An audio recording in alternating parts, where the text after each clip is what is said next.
we're going to take a closer look at the 5 days now of fighting between Israel and Iran. The Israeli military saying it's targeting military and nuclear targets all throughout that country, and it appears those strikes have succeeded in damaging at least some of Iran's nuclear sites.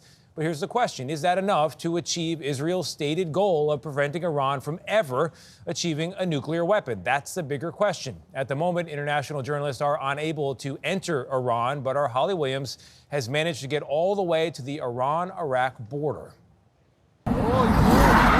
Israel has Iran's nuclear program in its sights, including the Natanz facility, where Iran's been enriching uranium up to 60%, a step on the way to the 90% used in nuclear weapons. Iran's nuclear ambitions are a threat to Israel's existence, according to Prime Minister Benjamin Netanyahu.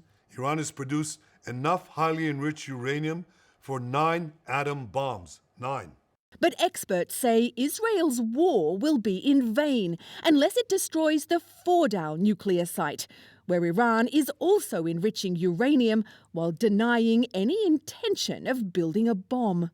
Fordow is the hardest to get at because it's so far underground. Jonathan Panikov is a former deputy national intelligence officer and told us Israel may not have the firepower it needs. And it would need to use what are called bunker busters. In other words, a bomber flies over and has the biggest penetration of any ordnance that we have. Netanyahu's also called on Iranians to rise up against their government. But at Iran's border, we met Iranians more concerned with survival than revolution. What have the big conditions been like inside Iran since the strike started? This man said Iranians are stockpiling food and gas. Others were too fearful to speak on camera, but told us they believe the Iranian regime is frightened. Israel may come up with an innovative solution to target the Fordow nuclear site, but it could also turn to the US to ask for help. Here on Iran's border, one Iranian man told us he fears that if the US gets involved in airstrikes, it could lead to a world war. Gayle.